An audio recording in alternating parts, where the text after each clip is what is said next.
Cindy gimana? Iya kan Pak, yang di tabel itu kan yang ada P1 sama P2 kan, itu sesuai sama variabel independennya atau gimana Pak? Kan kalau yang di contoh Bapak kan variabel independennya ada banyak kan ya Pak. Tapi kan kalau misalnya saya, variabel independennya kan cuma satu. Jadi kalau kayak gitu harus ngumpulin banyak jurnal atau gimana Pak? Ya, kalaupun variabel misalnya teman-teman analitik, kemudian ketika menghitung populasi sampelnya itu P1 P2-nya hanya dari satu variabel berarti gitu ya, ya nggak apa-apa. Maka pilihan berikutnya adalah atau opsi terbaiknya adalah teman-teman membandingkan satu variabel independen tersebut gitu ya dengan variabel independen lain tapi dari penelitian orang lain gitu Cindy. Jadi kalau misalnya kita menganggap CTPS dengan diare gitu kan, berarti kan kita hanya akan lihat variabel independennya dari CTPS aja ya. Misalnya dapat CTPS dari penelitian X tahun 2018. Maka Cindy juga perlu cari penelitian perilaku cuci tangan terhadap diare pada penelitian yang lain. Jadi dibandingin saja gitu. Nanti Cindy tinggal ambil yang terbesar. Nah, kalau variabel kita banyak kan seperti yang ada di contoh saya ya. Nah, tapi kalau misalnya hanya satu, ya kalau bisa jangan satu gitu. Tapi ada sumber lain dengan variabel yang sama dihitung juga seperti itu Cindy. Harusnya baiknya itu berapa jurnal ya Pak? Bagusnya gitu buat Uh, dibandingin gitu Pak. Ya, tidak ada ketentuan dalam pembandingannya gitu ya. Kalau saya pribadi mungkin tidak spesifik mengatakan harus 4 5 enggak ada kok. Tapi minimal kita punya pembanding aja yang dari riset yang update gitu ya. 2 3 gitu ya tidak masalah gitu. Tapi intinya tidak ada batasan seperti itu. Intinya kita kan gini sebenarnya. Penelitian itu kan ini kaidah dalam meneliti ya. Penelitian itu kan sebenarnya sesuai kesanggupan kita gitu ya. Oke, anggap misalnya Cindy ini posisinya oke, Pak, saya masih mahasiswa gitu ya. Kalau untuk skripsi saja kayaknya hitungan saya sanggup lah untuk nyari sampel atau responden sebanyak 100 150.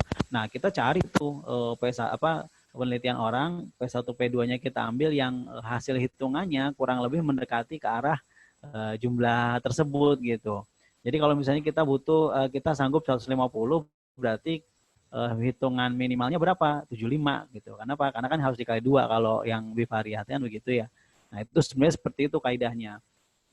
Karena gini, selain memang kita tetap harus memenuhi kaidah minimal sampel ya yang harus dibutuhkan ya. Tapi intinya kan ketika kita meneliti tetap dikembalikan kepada kesanggupan kita dari sisi waktu, tenaga dan materi itu yang kita juga nggak boleh lupa gitu. Walaupun tetap dibatasi dengan idealisme dalam hitungan sampel minimalnya itu seperti itu. Gitu Cindy. Iya Pak. Terus lagi Pak, kalau misalnya kita udah nentuin yang nilai N-nya, terus kita ngambil yang paling besar untuk dijadikan target gitu Pak. Iya, yang dijadikan sampel, bukan target, sampel. Oh, sampel. Nah, jadi misalnya hitungannya 50, paling dari misalnya sini dapat 3, terus dari 3 itu yang terbesar hitungannya adalah misalnya 80 gitu ya. Ya udah 80 diambil, kemudian dikalikan 2 ditambah 10%. Sebenarnya teman-teman kalau misalnya ada yang kesulitan menggunakan sampel size software, itu di Play Store juga ada. Nanti saya kasih linknya deh Play Store untuk ngitung rumus yang kurang lebih sama ya gitu. Itu ada. Nanti saya kasih tahu. Begitu sih. Iya Pak, ada lagi satu lagi Pak. Ya silakan. Itu yang kalau software Bapak itu baiknya pakai yang 90% atau yang 95% ya Pak? Iya, kalau public health biasanya kita kasih toleransi di angka 95 ya. Kalau 99 tuh boleh dibilang susah gitu ya, karena terlalu banyak nanti. Tapi yang lazim dipakai itu 95 sih.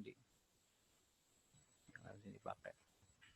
Tapi kalau misalnya mau pakai 90% boleh atau enggak Pak? Boleh, boleh, nggak ada masalah. Tapi memang itu kan power of test ya, atau kekuatan uji kita. Jadi kasarnya gini, interpretasinya gimana sih Pak baca itu? Jadi boleh dibilang penelitian kamu tuh ketepatan atau kekuatan ujinya hanya bisa 90%, kasarnya kayak gitu. Jadi ada 10% kelemahan, ya. Nah itu kayak gitu maksudnya. Jadi kalau pengen makin bagus ya 99% gitu kan. Kenapa nggak ada 100% Pak? Karena tetap ada ruang kesalahan kan begitu ya. Nah, itu namanya apa kaidah statistiknya begitu. Gitu sih kurang lebih. Iya Bapak, udah. Terima kasih ya Bapak. Oke, next.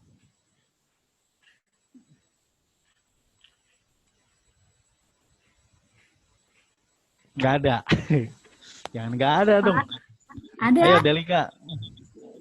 Ini Pak, sebenarnya nggak nanya sih Pak, cuma bingung aja. Pas mau ngerjain mulai dari mana dulu gitu Pak. Ternyata teman-teman yang lain juga banyak yang belum paham dan nggak tahu cara ngerjain awalnya tuh harus apa dulu. Oke, saya akan kasih satu studi kasus ya, kurang lebih gimana cara ikutinya. Saya barusan dapat informasi dari mana? Dari Simlitapmas UMJ ya. Alhamdulillah proposal penelitian saya tembus. Nah, saya akan coba contohin dari situ aja. Sebentar. Kita pakai PowerPoint deh ya. Karena saya pakai laptop yang lama jadi nggak bisa nulis-nulis di whiteboardnya. Saya akan pakai PPT saja.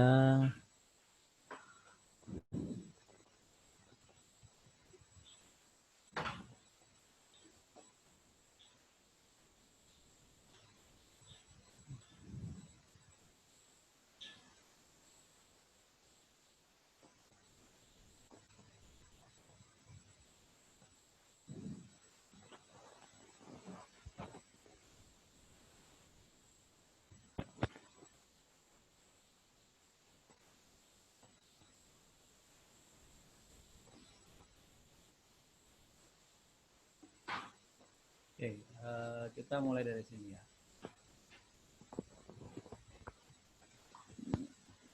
Oke, suara saya kedengeran? Kedengeran Pak. Kedengeran Ya, Pak. kalau jadi kecil kasih tahu ya, karena nggak saya pegang, karena saya harus ngetik. Jadi, oke, ini judul saya. Ini judul saya ya. Ini kita, tapi saya hanya akan nyontain bab populasi sampel gitu ya. Judul saya itu faktor yang berhubungan dengan kejadian obesitas pada mahasiswa Sesmas se-DKI Jakarta pada masa pandemik. Pada masa di masa pandemik. Jadi latar belakangnya kenapa saya ngambil judul seperti ini?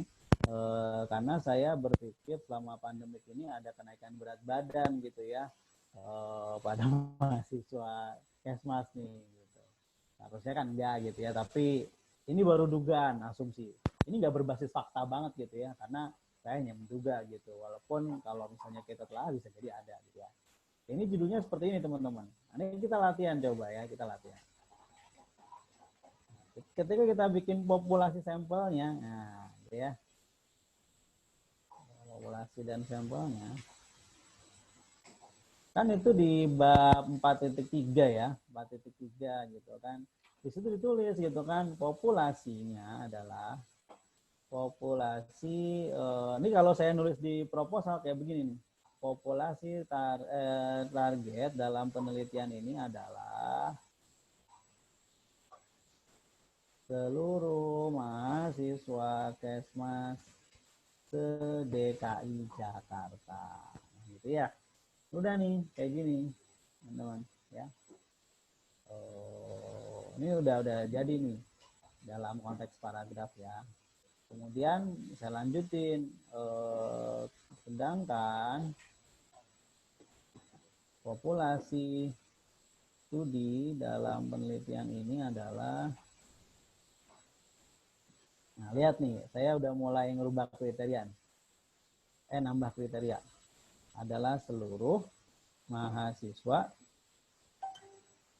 puskesmas di DKI Jakarta yang, nah lihat nih, terdaftar di Porlab Dikti. Nah, pasti kalian bertanya-tanya gitu kan, karena ada yang nanya ke saya, Pak, kalau nggak tahu jumlahnya gimana? Ya udah abaikan saja gitu. Emang saya tahu jumlahnya? Enggak, saya nggak tahu. Saya abaikan saja gitu. Nggak harus tahu kok, ya nggak harus tahu populasi target itu. Tapi bukannya emang harus saya tahu, Pak. Baiknya saya emang tahu, karena kita kan pengen menghitung kira-kira mewakili nggak ya kan gitu ya. Tapi nggak apa-apa, kita terus saya dulu begini. Nah, terus populasi studinya seperti ini nih. Dalam menit ini adalah seluruh mahasiswa Kesmas di DKI Jakarta yang daftar di Forlab Dikti. Tapi saya harus ini dulu nih, balik lagi ke sini dulu, kita jabarin dulu. Memang variabelnya apa aja, Pak? Oke, variabel dependennya adalah var dependennya apa kalau kayak gini? Apa variabel dependennya? Obesitas. Obesitas. Iya, oke, independennya nggak tahu ya. Nah, saya yang tahu. Nggak boleh gitu lah. Independennya adalah satu, aktivitas fisik. Kemudian durasi tidur.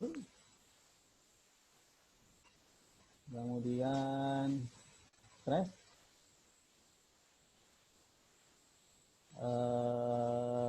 Durasi penggunaan gadget,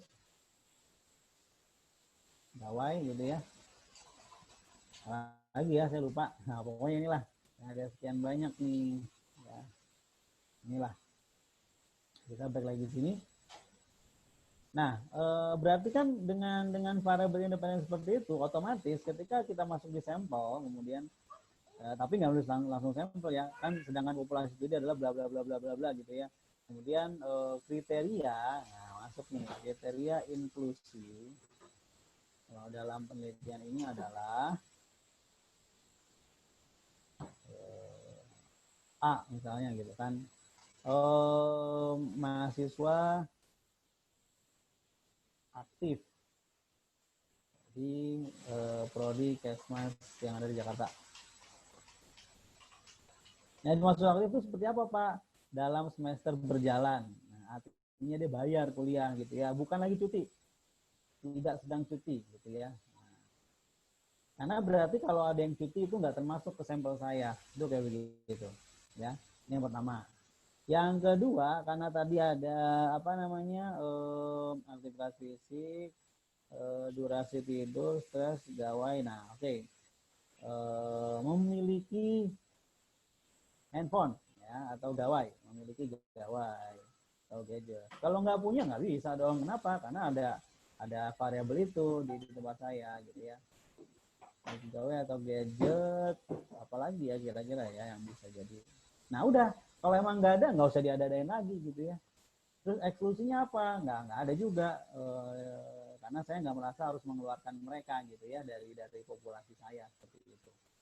Nah, jadi saya pikir dua ini cukup.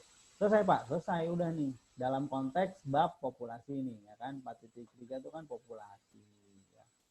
Nah masuk di bab berikutnya apa? 4.4 sampel.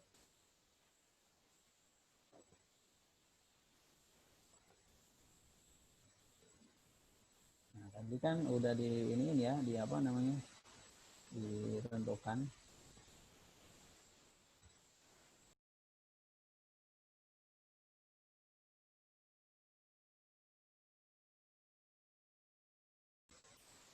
Oke, balik lagi ke sampel ya. Nah, di sampelnya kita tulis aja, besar sampel ya, teknik gitu ya. Teknik pemilihan sampel dari responden,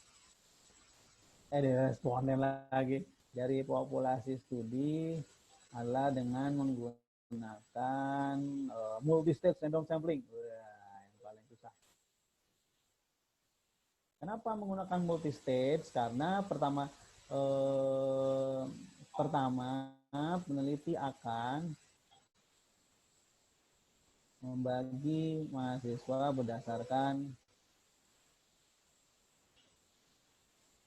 klaster. Nah, ya, klaster wilayah di DKI Jakarta. Ini misalnya aja ya, saya nih ini ngarang bebas aja nih.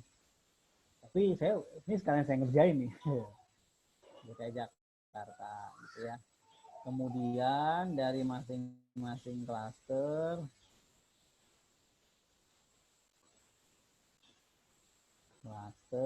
akan dipilih berdasarkan kriteria inklusi yang telah ditentukan.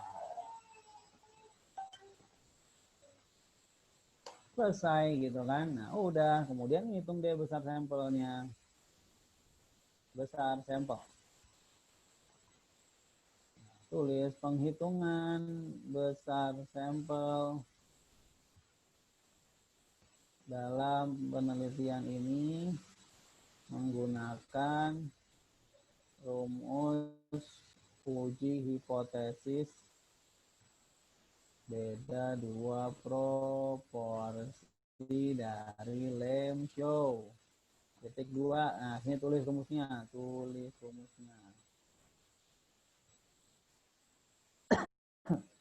Udah seperti itu gitu kan. Terus kita tambahin deh tabel di bawahnya ya. Tabel perhitungan rumus gitu ya. Di sini aja deh. Kita tambahin nih insert. Mana insert?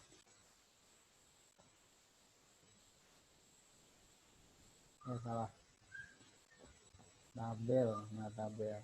Berarti tabel butuh apa nama item P1, P2, variabel N sumber. Nah, ini ya. Kita pindahin bawah. Ini variabel. Ini P1, ini P2, ini N-nya, ini sumbernya. Variabelnya tadi apa? Aktivitas fisik, durasi tidur, gawai, apa ya tadi? Saya lupa, satu lagi itu stress. Oke. Nah, ini tulis aja nih berapa gitu ya, misalnya 0, berapa. Nah, P1, P2 itu diambil dari prosentase ya. Prosentase itu ketika masuk di P1, P2 dijadikan 0, atau dibagi 100 gitu ya. Jadi kalau misalnya di P1, P2-nya 28,7 ya berarti 0,287 gitu ya. Itu seperti itu. Oke, nah ini di sini tulis sumbernya gitu kan. Nah, setelah selesai tulis keterangan ini gitu kan berdasarkan hasil perhitungan sampel didapatkan jumlah yaitu yaitu 90 kemarin saya hitung 170-an 170 responden. Kemudian dikalikan 2 dan ditambahkan 10% untuk mencegah terjadinya drop out sehingga jumlah total sehingga jumlah responden yang dibutuhkan 170 kali 2 sama dengan 340 ditambah 34 sama dengan berapa tuh? 374 ya. Selesai. Udah begini teman-teman. Pak, ya. Kalau misalkan si uji hipotesisnya itu selalu pakai Lemshow nggak? Apa gimana? Ya, sejauh ini sih rumus patokan yang dijadikan studi bidang kesehatan sih Lemshow ya. Ada sih namanya rumus Slovin ya, mungkin teman-teman pernah dengar. Tapi Slovin itu biasanya digunakan untuk deskriptif ya. Ya sangat sangat berpotensi ini salah nggak potensi ya. Tapi selama ini yang saya pelajari adalah itu gitu ya. Dan kalau kita melihat di aplikasi softwarenya si Lemshow itu kan memang lengkap ya, ada cohort, ada case control, ada uji hipotesis jika datanya numerik gitu ya. Dan memang itu yang dijadikan patokan. Coba kalau kalian ada kelebihan rezeki gitu ya, beli aja bukunya Besar Sampel Studi Iwan Aryawan, itu dia sudah menerjemahkan bukunya Lemshow. Ya, dia sudah menerjemahkan. Bukunya kayak gimana ya? Tunggu sebentar, saya ambil.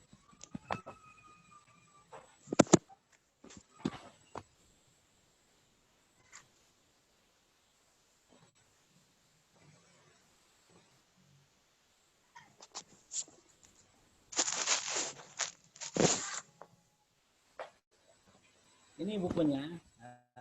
Oke. Ini bukunya teman-teman ya. Jadi kalau kalian lihat di sini ya. Nah, ini bukunya namanya Besar dan Metode Sampel pada Penelitian Kesehatan Iwan Aryawan. Nah, ini seperti ini ya. Ini beliau menerjemahkan dari film show ya. Isinya memang asli akan kalian akan bingung gitu ya. Saya pun juga bingung kalau baca.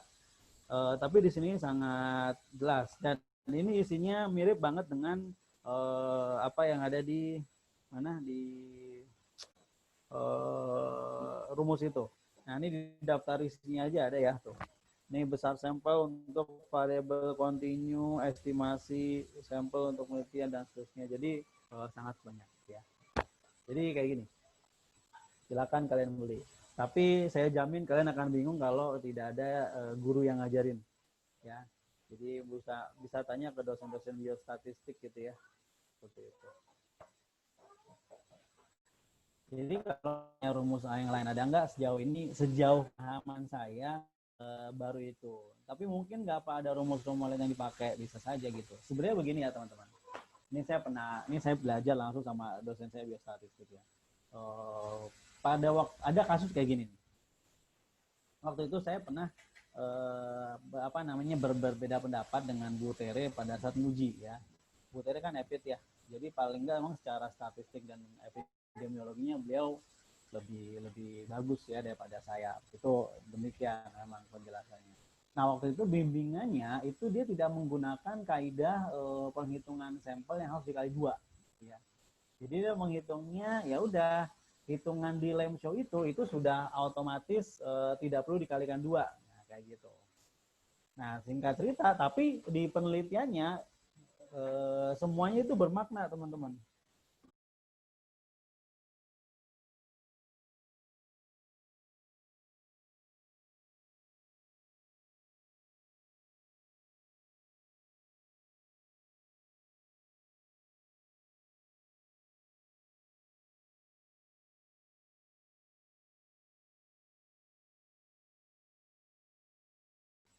Oke, kita lanjutin ya. Jadi waktu itu saya bersilang pendapat dengan Bu Tere ya.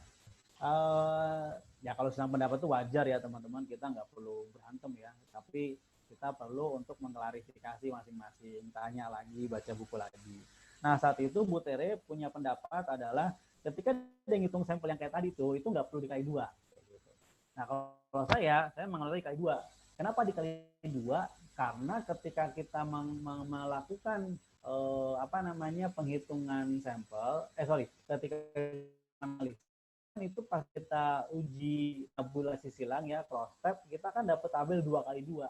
Nah, hanya P1 dan P2 atau 2 kelompok.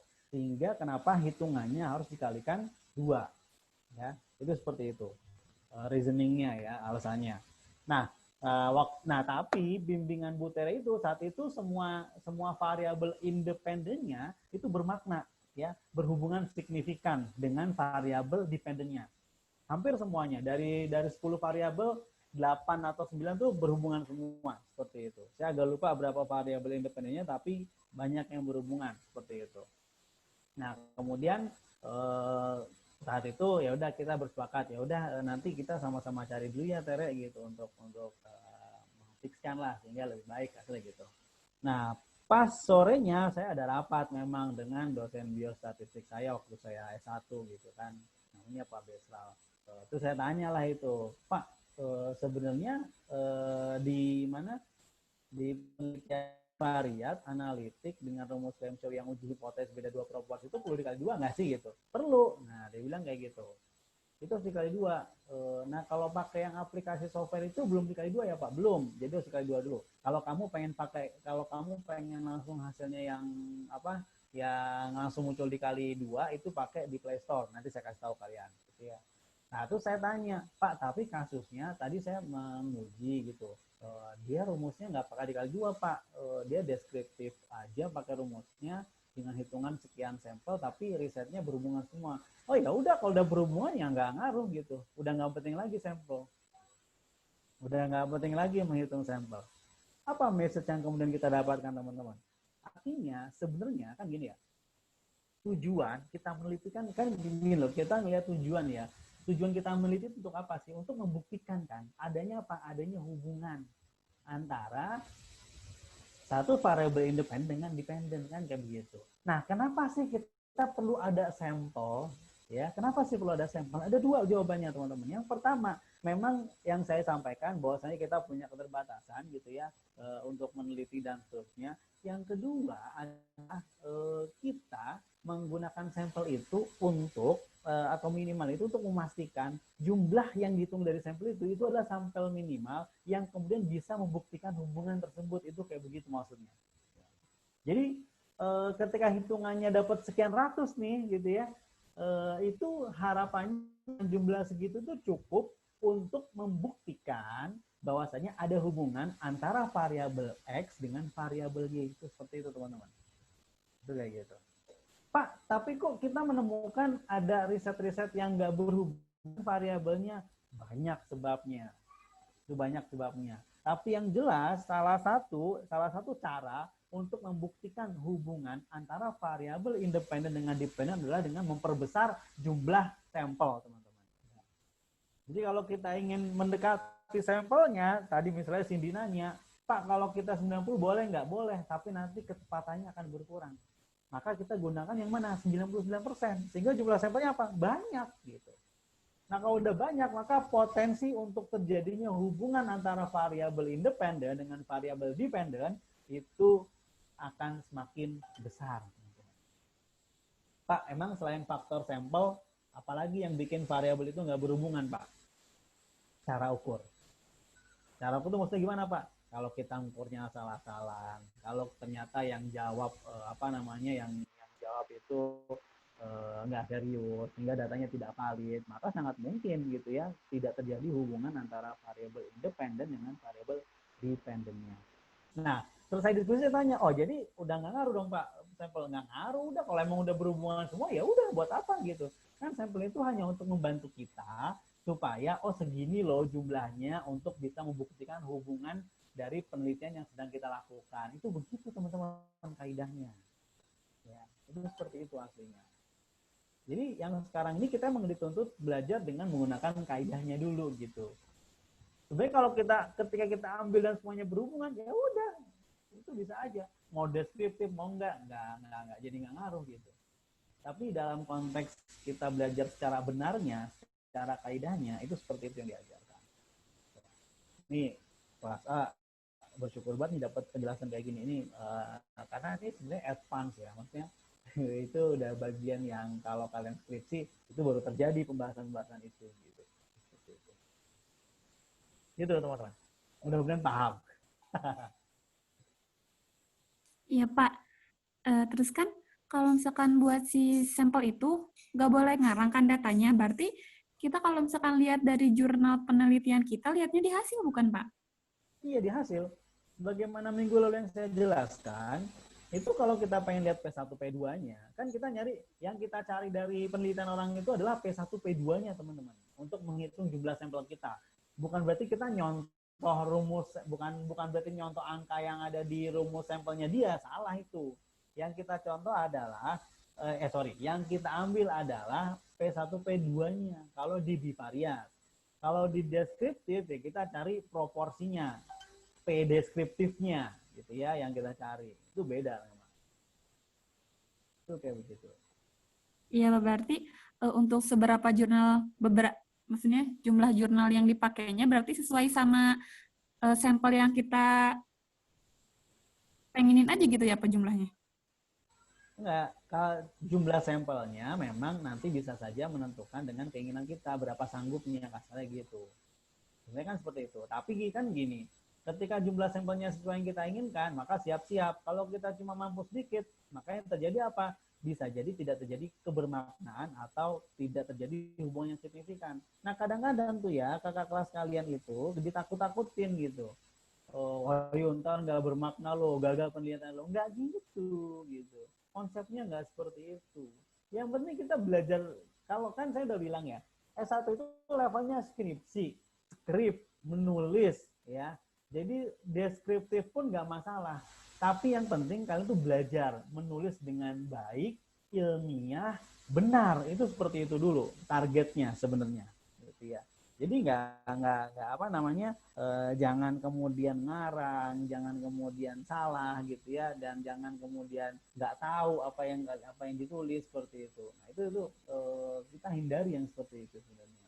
Jadi kalau kemudian dikatakan jumlah apa namanya yang kita ambil dari jurnal itu sesuai dengan jumlah jurnalnya, nggak harus.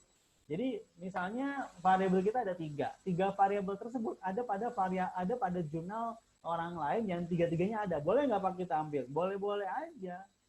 Tapi alangkahnya kita mencari juga jurnal yang lain kan, karena sesungguhnya penelitian Kesmas itu hampir boleh dikatakan sudah banyak yang lakuin gitu.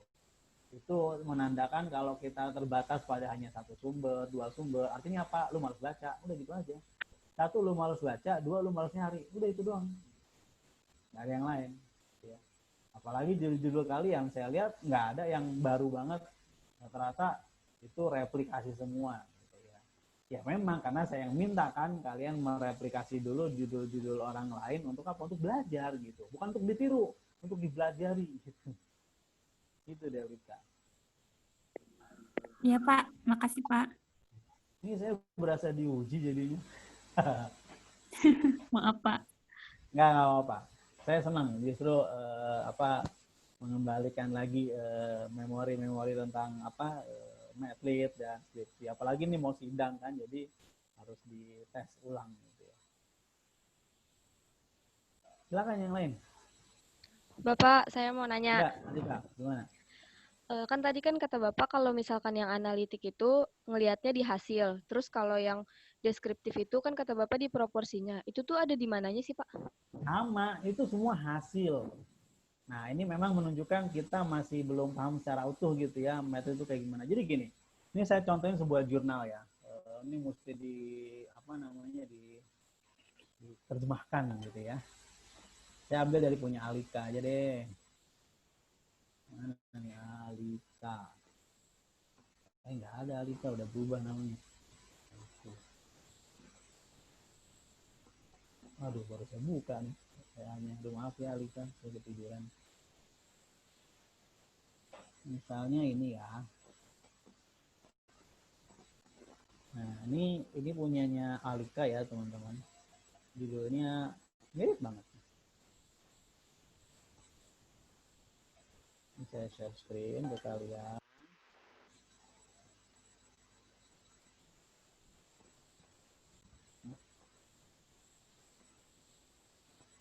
Kok nggak ada?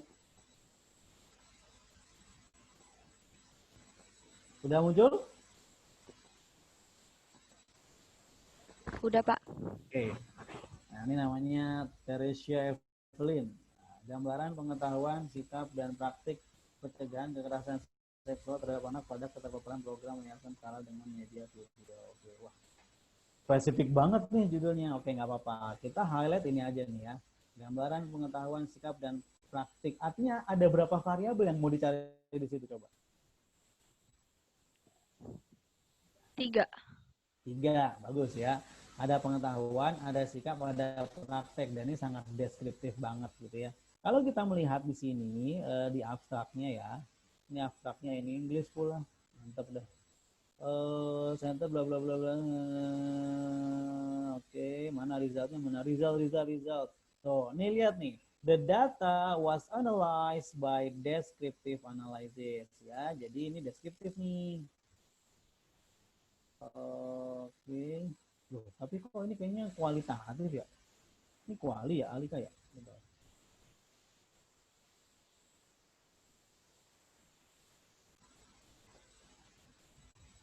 Teknik sampling jenuh yaitu penggunaan seluruh total sampling. Enggak ding.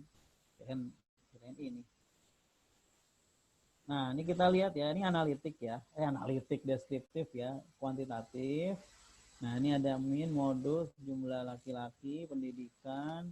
Nah, ini pertanyaan ilmu pengetahuan. Nah, ini kita bisa lihat ya. Tapi dia tidak di total ya, jadi per pertanyaan. 74,2% tuh orang asing ya. Oke. Nah, yang kayak gini kita dapat di mana? Di bab hasil kan tuh. Ini bab hasil, teman-teman. Ini bab hasil. Yang kita sebut sebagai proporsi itu yang mana sih, Pak? Nih. Ini namanya proporsi nih. Ini saya ambil dari pengetahuan misalnya ya. Nih, ini namanya proporsi, teman-teman. Ya, ini proporsi responden yang setuju bahwa temanku kabur saat lawan jenis menunjukkan bagian tubuh spesial kepadanya adalah 41,9%. Ini namanya proporsi. Ya. Kita cari contoh yang lain deh. Ini terlalu detail banget, nanti kalian bingung lagi. Kita cari contoh satu lagi sebentar. Yang angkanya bulat aja deh. Maksudnya yang ininya bulat.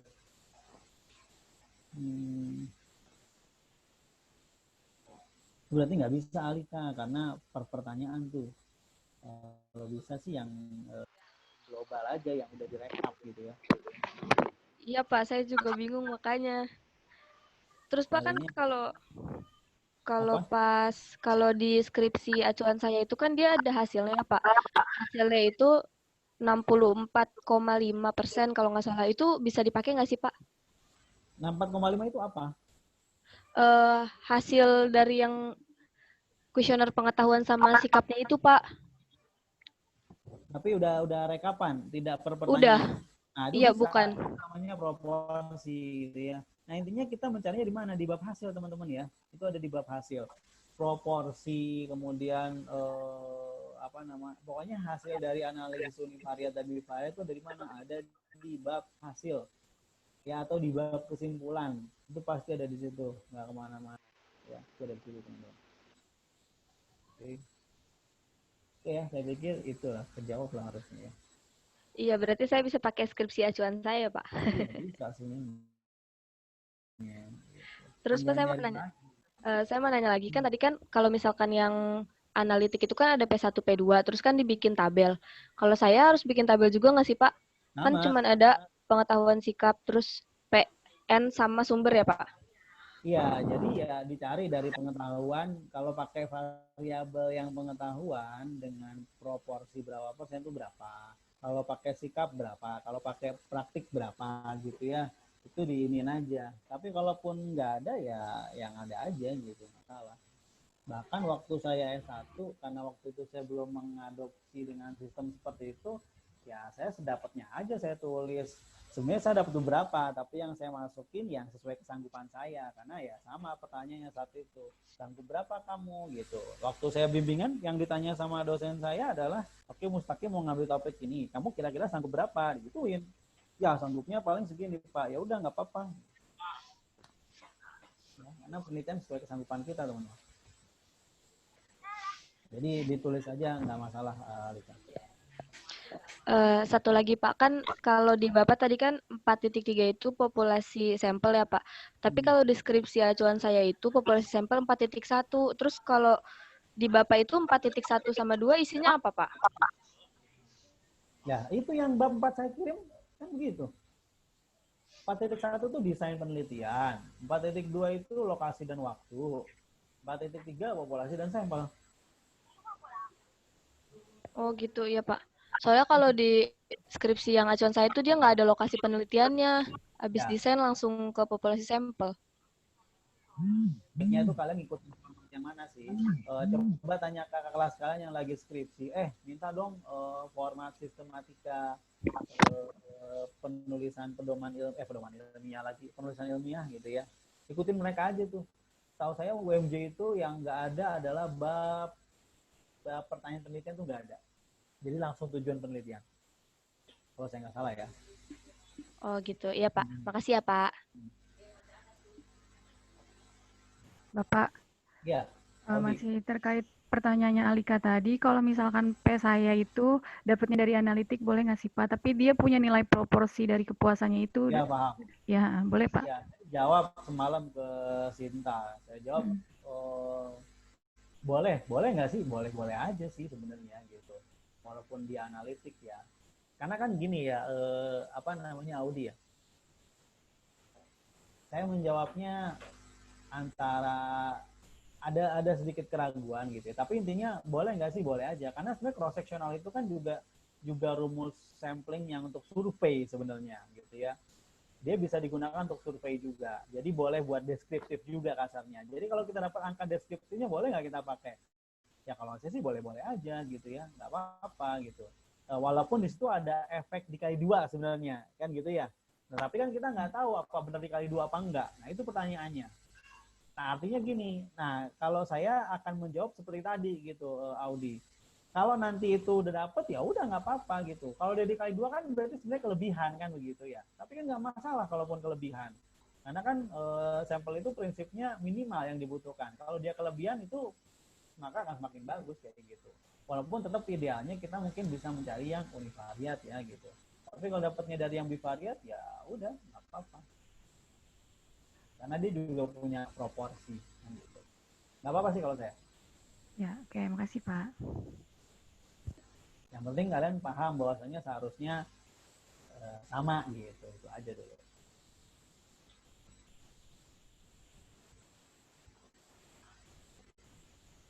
Oke, ada lagi?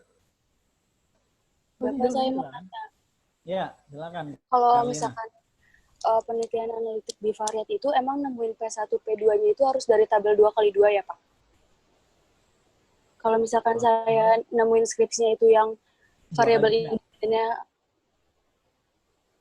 Iya, misalnya Carlina menemukan yang 2x3 gitu. Enggak, maksudnya saya tuh coba nyari skripsinya tuh dia tuh nelitinya tentang aktivitas fisik sama fast food gitu, Pak. Sedangkan saya cuma fast food aja, itu bisa saya ambil gak, Pak? Bisa. Oh gitu. Jadi kan saya bilang ya, kalau variabel kita ternyata ada di penelitian orang lain yang dia meneliti banyak variabel, boleh nggak Pak kita ambil yang punya kita yang sesuai dengan kita doang? Boleh, nggak masalah. Ya udah, makasih Pak. Boleh, nggak masalah.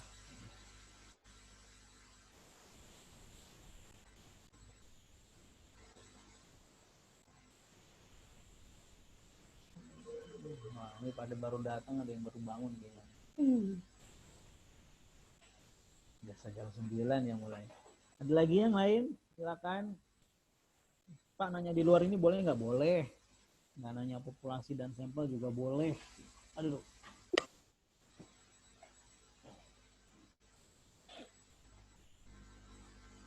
Udah nih. Kalau udah ya saya akan lanjutin bab 4-nya gitu ya dengan pembahasan yang lain. Nah, kan masih ada tuh 4.4, 4.5 dan seterusnya ya. Saya pastiin dulu beneran paham gitu ya. Bapak mau nanya. Ya Andi, Bunga. Pak, kan di bagian teknik pengumpulan datanya itu kan ada sumber data ya. Nah, saya bingung Pak, datanya itu gimana? Primer atau sekunder atau dua-duanya? Apa-apa? Kok suaranya ini mengumpul, geremeng. Kan di bagian teknik pengumpulan data ada sumber data ya Pak. Nah, sumber datanya itu pakai yang primer aja atau sekunder aja atau dua-duanya Pak? Ya, namanya juga sumber data. Itu kan ditanya intinya, lu penelitian, data lu nanti primer apa sekunder. Nah, kasarnya kayak gitu. Ya. Atau kamu nih mau meneliti, nanti data kamu itu bersumber dari mana? Dari data sekunder atau dari data primer? Pertanyaan saya ke kalian semuanya. Apa bedanya primer sama sekunder? Itu dulu. Di mandat harusnya diajarin nih. Primer data yang kita cari sendiri. Kalau sekunder data yang ngambil dari institusi atau dari suatu lembaga gitu, Pak. Yang udah jadi. Oke, good answer. Mira. Jadi kalau data primer itu adalah data yang murni, pure, kita mencari secara mandiri. Punya data. Ya, kayak penelitian yang tadi saya mau bikin tuh saya belum punya datanya, makanya saya pengen cari kayak gitu. Ya, itu saya pengen cari. Nah, Pak, kalau data sekunder kayak gimana? Data sekunder tuh kayak Riskesdas, SDKI gitu ya, survei demografi, kemudian nanti Vaskes, Risnakes, pokoknya data-data yang sudah ready gitu ya, tinggal menganalisis atau tinggal mengolah, itu namanya data sekunder. Data primer tuh data yang benar-benar kita cari dengan menggunakan apa? Kuesioner. Nah, anak-anak Tobacco tuh misalnya mereka tuh namanya data primer tuh, nyari data tuh, mereka mengambil data beneran gitu. Terus kalian nanya, Pak, kita ngambil data? Enggak. Namanya juga proposal, itu merencanakan. Tapi tolong dibuat tuh seolah-olahnya gitu ya. Seolah-olah kita ini ingin melakukan penelitian gitu. Oh, berarti gue datanya primer dong. Iya. Gitu, Andi Bunga. Berarti dua-duanya ya, Pak? Hah? Dua-duanya. Bisa jadi kalau memang misalnya data sekunder itu apa yang kita butuhkan misalnya tentang umur, tentang apa demografinya, karakteristik dari penduduk, ya bisa aja gitu kan, dapat dari mana? Dari puskesmas atau dari kelurahan. Itu memang bisa jadi mix gitu ya. Tapi variabel-variabelnya bisa jadi itu adalah data primer. Gitu. Bisa jadi keduanya memang. Makasih, Pak. Iya.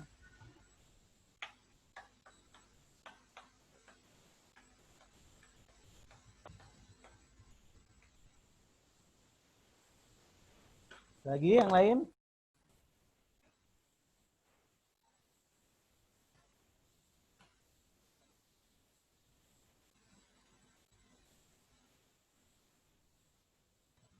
Ada nih, nggak ada.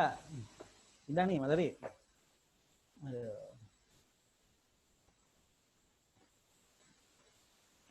Saya bukain dulu filenya deh. Aduh.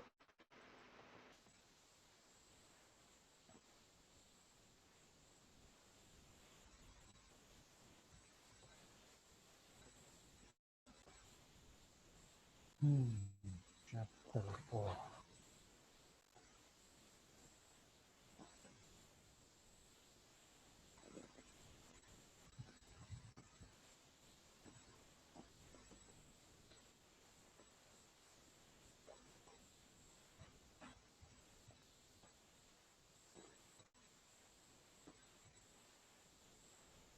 Oke, ini saya coba kasih lihat ke kalian. Ini kalau nggak ada yang nanya lagi ya. Jadi, nah ini kan kalau yang saya contohin kepada kalian, yang saya kirim ini kan. Nah, ini 4.1-nya ini, 4.2-nya ini. Kita silakan gitu ya. Isolasi, sampel, pusat sampel. Nah, jangan lupa pengambilan sampel juga dibuat ya, teman-teman ya. Nah, ini tadi kan saya juga contohin pas lagi nulis gitu ya.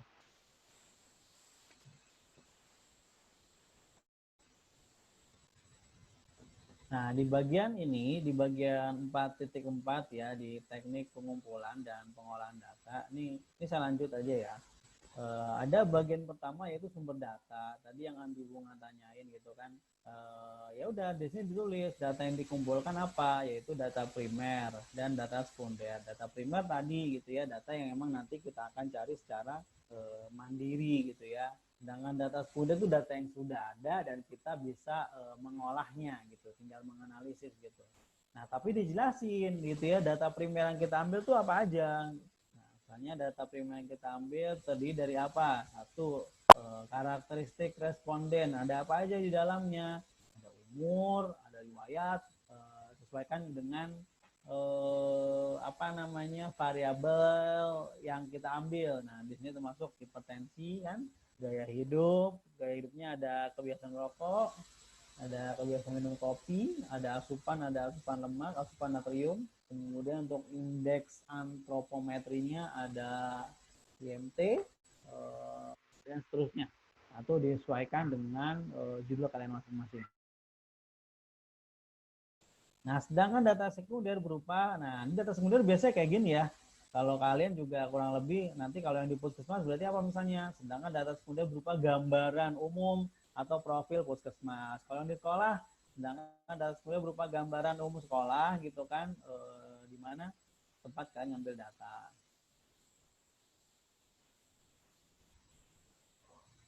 Nah, itu 4.4 ya, untuk sumber data. Nah, setelah sumber data, kita masuk ke cara pengumpulan data. Cara pengumpulan data itu teknis banget ya, dibagi menjadi 3 bagian. Kalau saya nggak salah, 2 atau 3 ya? 2 ding, tahap persiapan sama tahap pelaksanaan, saya nggak salah. Iya, betul.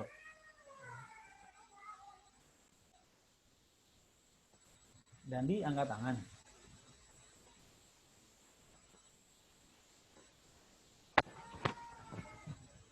Kalau mau nanya angkat tangan aja ya, nggak apa-apa. Iya, silakan Dan. Mau nanya Dan? Kepencet, Pak. Oke. Nah, di cara pengumpulan data itu ada 2 ya, ada tahap persiapan sama tahap pelaksanaan. Nah, di bagian ini nanti kalian menjelaskan gitu ya, perizinan seperti apa. Kalau di sini misalnya kita bisa lihat ya, sebelum melakukan penelitian, terlebih dahulu peneliti melakukan studi pendahuluan. Nah, pasti pada bertanya-tanya, Pak, kita kan nggak melakukan studi pendahuluan, Pak, gimana? Ya udah lewatin, nggak usah gitu ya, nggak usah nggak usah ada gitu. Walaupun sebenarnya secara real, nanti kita kalau penelitian asli itu melakukan studi pendahuluan nggak, Pak? Saya pasti akan nyuruh lakuin, gitu ya. Untuk apa? Untuk dapat gambaran sekaligus melakukan uji validitas dan uji reliabilitas ya, itu yang kita harapkan seperti itu dari studi pendahuluan. Nah, di sini dijelasin gitu ya, pada studi pendahuluan responden dipilih secara acak dan dilakukan pengukuran tekanan darah guna mengetahui gambaran hipertensinya, kemudian pengukuran tekanan darah dilakukan oleh berapa orang dan seterusnya. Kalau saya waktu itu ya kayaknya ada deh, saya contohnya agak beda. Punya saya misalnya,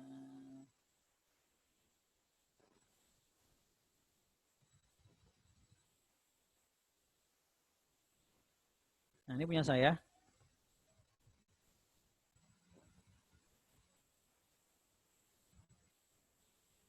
Nah ini jadi pengumpulan data. Nah, saya bagi jadi beberapa ya.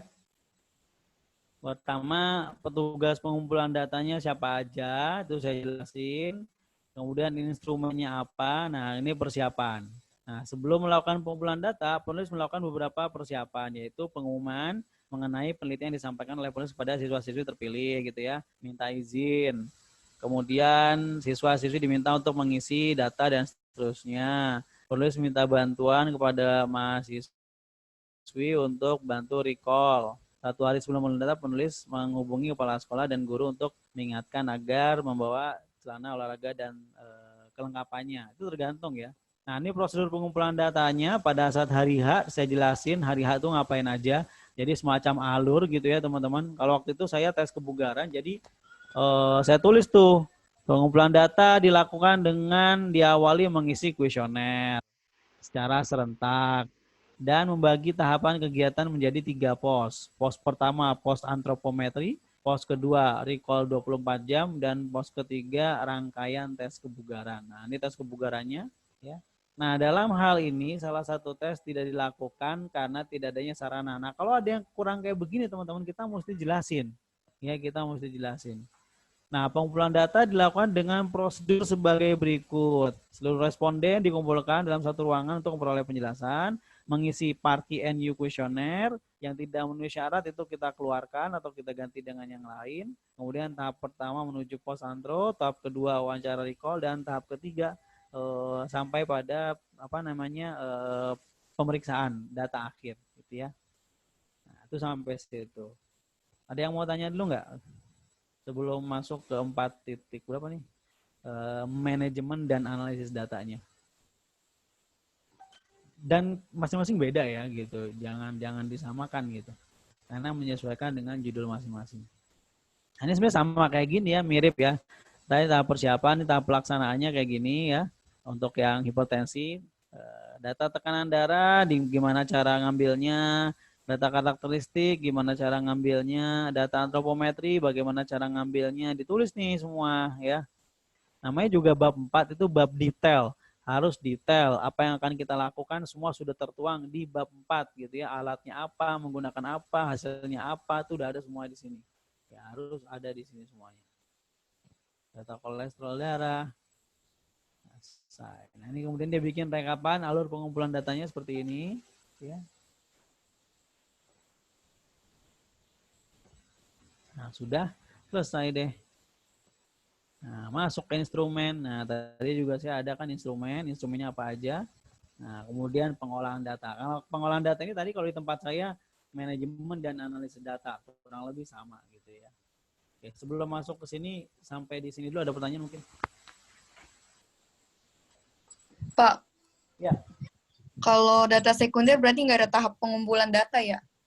Nggak ada. Nggak ada, Pak. Atau kalaupun harus ada, itu Amira harus cross check, tanya ke rumah sakitnya gitu kan. Ini datanya ngambilnya gimana caranya? Nah, itu diceritain tuh Mir. Nah, biasanya kalau skripsi saya minta yang ngambil data sekunder, saya akan minta mereka untuk coba dong tanyain ke petugasnya gimana caranya. Nah, itu tetap kita tulis kerjanya. Diceritain gitu ya, Pak? Yes, diceritain. Jadi kan juga cerita sebenarnya kan.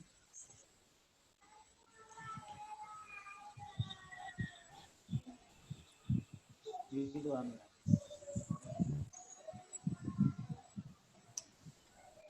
Lagi? Oke, Pak. Oke. Yang lain?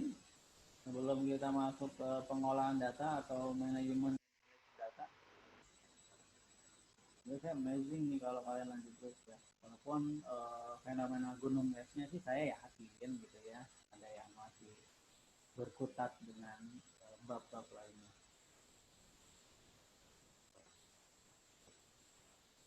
Saya tidak akan memaksa ya dalam konteks bertanya gitu. Itu hak prerogatif masing-masing. Tapi yang penting kalian paham dan kalian tahu apa yang kalian tulis, dan kalau ditanya kalian paham harus jawab apa dari apa yang kalian tulis. Oke, kalau nggak ada, kita lanjut ke pengolahan data atau manajemen dan analisis data. Nah, di manajemen dan di manajemen dan analisis data itu selalu ada ini nih ya, 5 hal ini nih, dari mulai coding, editing, entry atau cleaning. Kalau pakai punya saya juga kurang lebih sama. Ada mana ya? Coding, editing, entry, sama cleaning. Nah, kita coba bahas satu persatu. Gitu. Mungkin ada yang namanya biasa.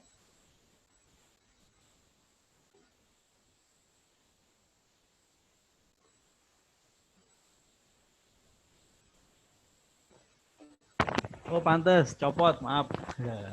Ini saya pasang lagi. Ya, turun ke bawah. Oke, kita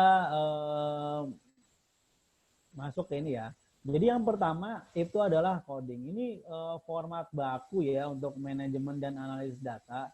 Ada coding, ada editing, ada entry, kemudian cleaning ya, 4 hal kalau saya nggak salah ya. Kita lihat ya di sini. coding. Apa yang dilakukan pada tahap ini, teman-teman? Kita bisa lihat. Tahap ini dilakukan untuk mempermudah proses pemasukan dan pengolahan data dengan memberikan kode angka pada jawaban responden. Jadi kan kalau kita ngisi kuesioner itu misalnya angkanya berapa, 1 atau 2 gitu kan, atau 0 atau 1. Kalau kalian sudah bikin kuesioner itu pasti paham gitu ya. Sehingga jawaban responden itu tidak diukur menggunakan tulisan gitu, tapi menggunakan kode 1 dan 2 atau 01. Nah, tahap pengkodean hanya dilakukan pada segmen jawaban yang seperti apa. Nah, ini kalian yang tahu gitu ya. Kalau di saya, tahap pengkodean dilakukan pada segmen aktivitas fisik yang dimodifikasi. Karena ini terdiri dari pertanyaan tertutup. Setelah itu hasilnya dihitung dan menggunakan rumus yang ada dan kemudian dicatat pada lembar entry. Coba kita lihat di sini. Nah, sama ya, pemberian kode. Nah, pada masing-masing variabel agar mempermudah saat memasukkan data ke komputer. Kalau kalian di mandat ya, kan di mandat tuh pada saat kita bikin variabel, kemudian ada kode kan 1 dan 2. Nah, itu kita memberikan label kan. 1 misalnya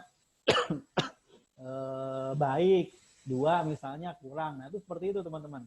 Jadi pada saat nanti di SPSS-nya itu gampang ya, seperti itu. Itu untuk coding. Yang kedua teman-teman, yang kita bahas di pengolahan data atau manajemen dan analisis data yaitu editing. Apa fungsi editing di sini? Editing berfungsi untuk mengecek kelengkapan kuesioner sehingga bisa dideteksi sejak dini jika ada kesalahan. Seperti apa misalnya? Misalnya, jika ada kuesioner yang tidak lengkap, maka peneliti menghubungi responden untuk menanyakan pertanyaan yang belum terjawab. Namun, jika data yang tidak lengkap tersebut berupa pengukuran antropometri, kolesterol dan asupan, maka dianggap drop out. Nah, ketentuan seperti ini teman-teman, itu kalian yang menentukan sendiri sesuai dengan data kalian. Ya, sesuai dengan data kalian. Jadi kalian nggak bisa saklek ngikutin teman saya ini, nggak bisa. Secara konsep mungkin hanya dari mulai editing sampai bagian ini aja ya. Jadi misalnya nih kita udah punya kuesioner, terus kita mau nginput kan, tapi kita cek dulu itu namanya kita ngediting. Oh ada yang misalnya dia nyoret, ini kok kayaknya dia jawab yang ini ya, tapi ini juga dicoret. Nah itu kita perlu tuh lakukan editing, tanya ke siapa, ke respondennya, gitu ya. Ini ada jawaban yang belum ini waktu itu jawab apa ya? Nah itu seperti itu teman-teman. Kalau dia lupa total, hilang ingatan, kita drop out, kita nggak bisa pakai data itu. Gitu ya. Itulah fungsi 10% ketika kita ngitung rumus sampel. Jadi kalau berkurang 1 nggak ada masalah gitu ya. Yang penting udah dihitung sampel minimalnya berapa dan udah ditambah 10%. Itu kayak gitu.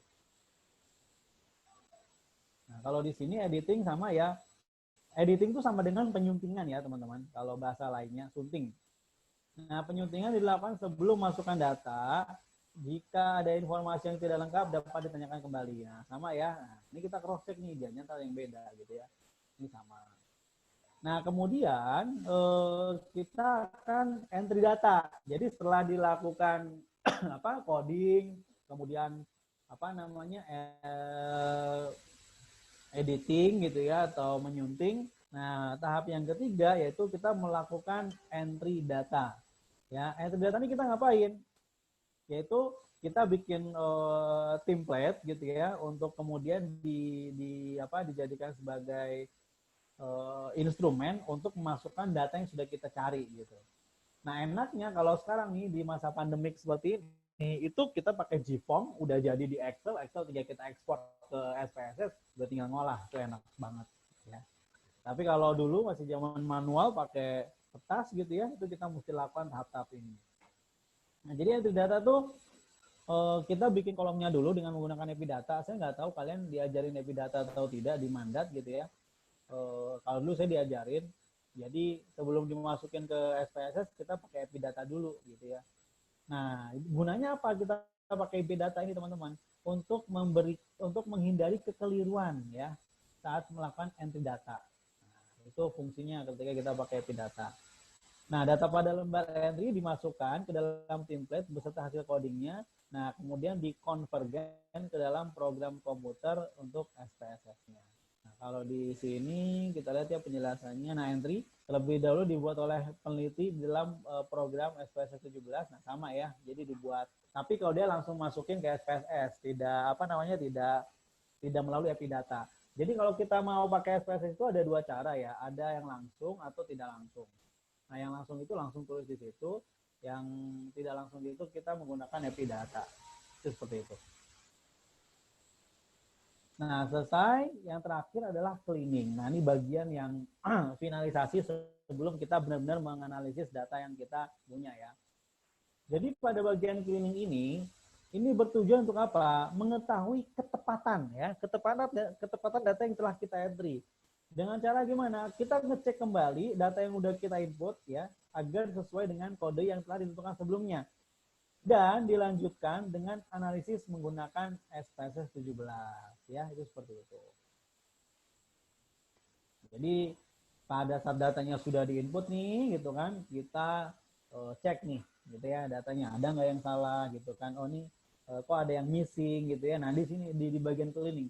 Kalau ada data missing, data missing tuh terjadi karena bisa jadi karena yang input lupa gitu ya. Atau memang ternyata dari awal dia nggak ngisi dan petugasnya lupa juga nanyain ya di bagian editing tadi. Nah, itu bisa jadi seperti itu. Nah, sehingga kita perlu lakukan cleaning terhadap variabel tersebut gitu ya. Itu merupakan bagian terakhir atau cleaning. Nah, kalau bahasa lainnya di sini apa sih? Koreksi ya. Proses koleksi terlebih dahulu agar tidak terjadi kesalahan yang dapat mengganggu proses pengolahan data. Pada tahap ini, penulis mengoreksi kembali. Hal ini dilakukan untuk memastikan semua data telah valid dan siap untuk dianalisis. Selesai kita di bagian mandat atau pengolahan data. Ada pertanyaan sebelum masuk bagian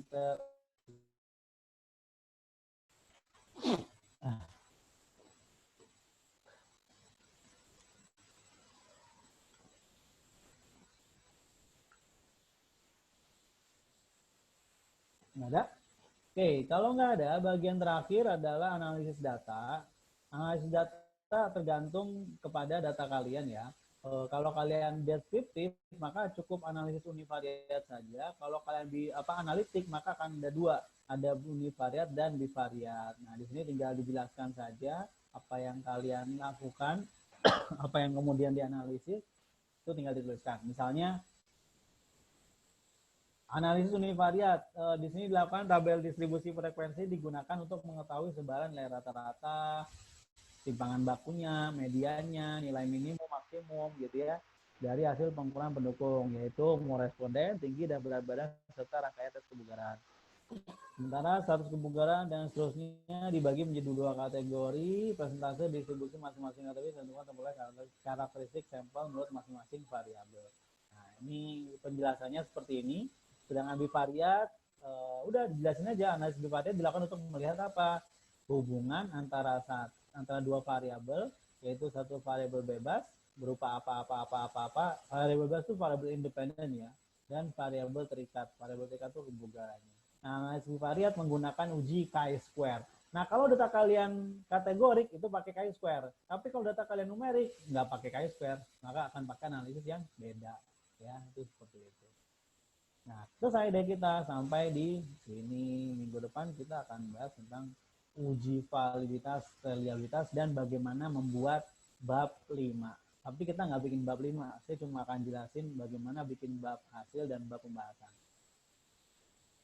Ya, terus jelasin kepada kalian minggu depan. Sampai sini dulu aja, nanti mabok. Ada pertanyaan? Pak Takim. Ya.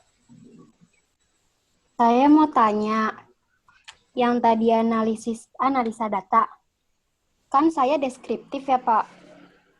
Nah, kalau yang ada di contoh skripsian saya tuh, dia kayak gini Pak, penelitian ini menggunakan analisis deskriptif. Dijelasin tuh analisis deskriptif adalah bla bla bla bla. Terus dia tabel frekuensi terdiri dari kolom-kolom yang memuat frekuensi dan presentase untuk setiap kategori. Terus teknik analisa data deskriptif dalam penelitian ini menggunakan ada rumusnya gitu Pak. Ya boleh aja, nggak apa-apa, nggak masalah kok. Oh gitu. Berarti nggak nggak yang kayak tadi Pak Takim nggak apa-apa Pak. Yang Kan gini, kan prinsipnya begini loh, bab 4 itu kan menjelaskan apa yang akan kita lakukan, kan gitu ya. Maka ketika masuk bab yang namanya analisis data, kalau analisis data berarti kira-kira kita bakal ngapain? Kan gitu ya pertanyaannya. Oh, di analisis data itu saya akan gitu ya menggunakan apa? Akan menganalisis data yang saya miliki. Dalam hal ini kalau univariat saya akan menganalisis dari setiap variabel berupa apa? Berupa rata-ratanya, mediannya, apanya, dan seterusnya, kan kayak gitu. Kalau univariat pakai rumus, kayaknya enggak deh. Menurut saya seperti itu. Nah, kalau masuk di yang bivariat, nah itu mungkin baru pakai rumus. Kenapa? Karena kan di bivariat itu kita melakukan cross step gitu ya. Kayak tadi itu dituliskan ya di situ kan yang digunakan cara statistiknya sebenarnya. Cuma kan kita nggak ngelihat prosesnya karena kita pakai aplikasi gitu ya. Jadi ditulis saja seperti itu penjelasannya. Di analisis univariat kami akan menganalisis variabel bebas yaitu ini dan dilihat sebarannya, dilihat minnya, dilihat medianya. Itu kan kalau deskriptif kayak begitu. Ya kan, deskriptif seperti itu. Nah, kalau kemudian di analitik gimana? Kita ingin melihat bagaimana hubungannya gitu kan. Apa signifikan atau tidak antara variabel independen dengan dependen dengan cara apa? Uji chi-square, uji t-test, uji dependent test, dan seterusnya. Itu tergantung jenis data kali. Ya, jadi jangan ya teman-teman kalau mengekor atau melihat contoh punya orang, lihat lagi penelitiannya sama enggak, lihat lagi jenis datanya sama enggak, bisa semuanya disama-samain gitu, kecuali emang format yang bakunya gitu ya. Jadi silakan menyesuaikan dengan judul dan tulisan masing-masing. Itu kayak gitu. Oke, makasih Pak. Ya. Berarti di univariat tetap ada pakai uji kan ya Pak ya? Univariat uji apa ya? Nah, itu dia saya bingung Pak. Emang univariat menguji, Audi? Enggak. Tapi Ya tadi udah. kayak contohnya Alivia dia ada rumus Pak. Berarti bukan uji Pak. Nah, makanya tadi saya jawab, dicek dulu itu rumus apa sih gitu. Itu ngapain sih kan gitu. Kalau emang itu adalah misalnya rumus menghitung rata-rata, pasti pakai rumus kan kalau hitung rata-rata. Ini tambah ini dibagi sekian, itu pakai rumus kan namanya. Jadi dicek aja logikanya gitu ya, logismenya gitu. Atau kalau Alivia bisa tunjukin deh, kita sama-sama lihat yuk gitu. Lihat itu. Saya lagi nggak di laptop Pak. Kan bisa pakai HP. Di kamerain aja gitu Pak. Nggak di Apa kamera. gimana? Bisa di share screen filenya. Saya di iPad. Filenya di laptop. Oh gitu. Ya udah susah. Tapi intinya pasti pakai rumus nggak sih? Namanya analisis ya kalau banyak data pasti pakai rumus gitu kan. Tapi nggak melulu gitu loh ya menurut saya sih.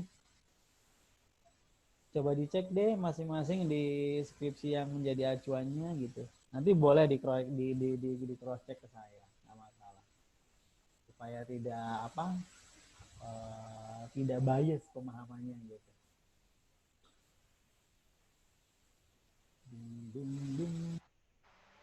Lagi yang lain?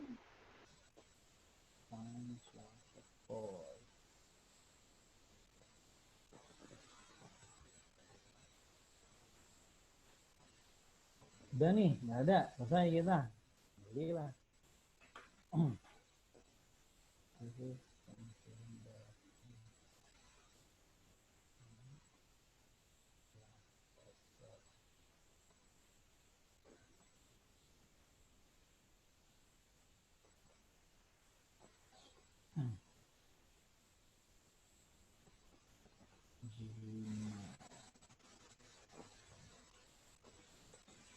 Oke, kalau tidak ada, minggu depan kita masih membahas uji validitas dan uji reliabilitas, bagaimana cara melakukannya. Kemudian membahas tentang bab hasil dan bab pembahasan, serta bagaimana bikin kesimpulan dan saran.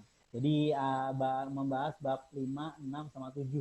Walaupun kalian tidak melakukan itu, tapi kalian harus tahu bagaimana cara bikinnya. Ya, cara bikinnya aja. Dan tidak perlu bikin, tapi cara bikinnya kalian perlu tahu gitu ya, karena banyak kakak kelas kalian yang masih suka salah bikin bab hasil dan bab pembahasan gitu ya, sama bikin kesimpulan, sehingga nanti kalian udah punya ilmunya dulu. Kemudian uji valid sama uji reliabilitas sebenarnya udah diajarin ya di mandat ya, saya nggak tahu deh, kayaknya udah deh, nanti saya mengulang saja deh gitu, tapi setahu saya uji valid sama uji reliabilitas itu sudah diajarin di mandat. Diajarin nggak kalian? Bapak suaranya kecil. Uji valid sama uji reliabilitas udah diajarin belum di mandat?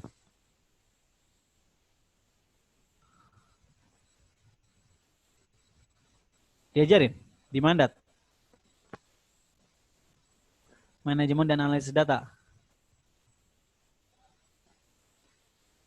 Diajarin nggak uji valid? Halo guys. Diajarin, Pak. Hah? Diajarin nggak Delika? Hah? Del? Yang lain? Kemarin tuh apa ya? Apa kenormalan ya?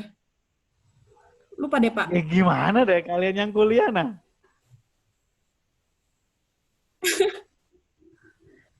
Serius ini saya nanya, uji validitas sama uji reliabilitas. Kayaknya udah deh Pak, cuman kayak masih. Tuh kata Alan tuh, kuliah online makin pusing Pak.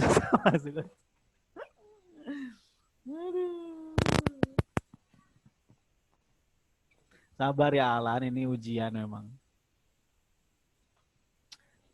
Coba kalian minta izin gitu ya ke kampus. Bu boleh nggak ada kelas tapi 10 orang doang misalnya. Kuliah online malah dagang Pak. Kok dagang sih? Emang kenapa sih kok dagang?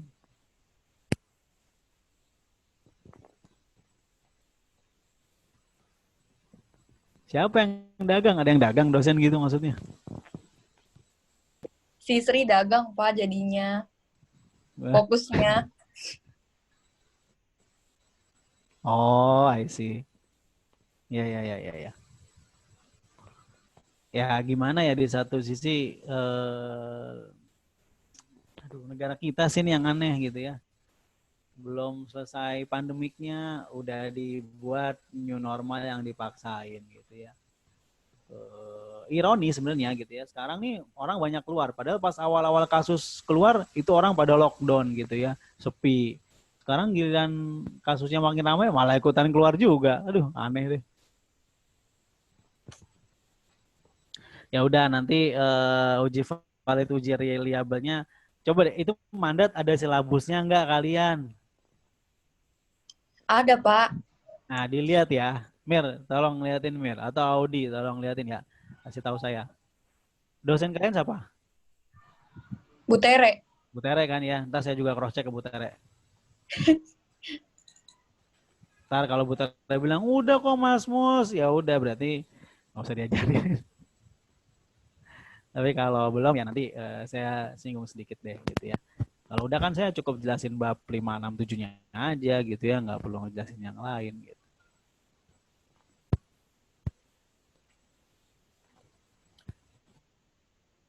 Kalau nanti pandemik sudah selesai, terus kita sudah kembali gitu ya ke kelas, kalau ada kesempatan kalian mau request, Pak saya boleh nggak ngulang lagi medlit, ikut lagi, silakan ikut aja nggak apa-apa. Saya feel free gitu ya dengan tangan versi tatap muka gitu ya misalnya. Silakan, nggak ada masalah. Oke, saya pikir itu teman-teman untuk pertemuan hari ini. Alhamdulillah pas ya, kita selesai di jam 9:30. Masih ada 5 menit lagi sebenarnya. Mungkin ada yang mau tanya lagi atau sharing sesuatu Sisa 5 menit terakhir. Iya Pak, Saya pengen nggak ini dibilang aja apa. saran dari saya. Suara Bapak, kalau misalkan di handphone saya sih, suaranya kecil banget. Enakan kayak sebelum bab 4 ini tuh suara Bapak gede banget gitu. Nggak perlu ditempelin ke kuping pun suaranya terdengar jelas. Kalau sekarang mungkin kendala dari mikrofonnya apa gimana, nggak ngerti. Ya. Harus ditempelin ke kuping aja gitu. Kalau sebelum bab 4 enak suaranya jelas Pak gitu aja. Makasih. Iya. Jadi memang kendalanya di mic ya. Ini makanya saya pegang. Ini kalau saya pegang suaranya gimana? Jelas, cuman kan beberapa kali Bapak tanpa sadar kadang jatuh atau nggak kepegang gitu kan karena lama juga. Iya, teriak aja Alan gitu, jangan diem aja gitu. Jadi saya zolim nanti jadinya walaupun itu nggak sengaja gitu ya. Jadi saya tuh nggak apa-apa ya ditegur gitu, di apa namanya diingetin karena namanya ngajar suka serius banget, dia jatuh nih kemana? Saya nggak tahu. Tadinya kan di mana? Sini gitu kan, di mana ditempel di baju. Tadinya nih ya udah berkali-kali dipakai ya, jadi sensitivitasnya kayaknya berkurang gitu kan. Jadi sudah suka nggak sensitif. Kalau waktu pas awal-awal saya tahu. Nah, kalau sekarang harus saya tempelin kayak begini ya. Makasih Alan. Jadi tolong ke depannya masih ada beberapa pertanyaan adalah alhamdulillahirabbil Lebih kurangnya saya mohon maaf. Assalamualaikum warahmatullahi wabarakatuh. Waalaikumsalam warahmatullahi wabarakatuh. Terima kasih Bapak. Makasih ya Pak. Iya, Pak.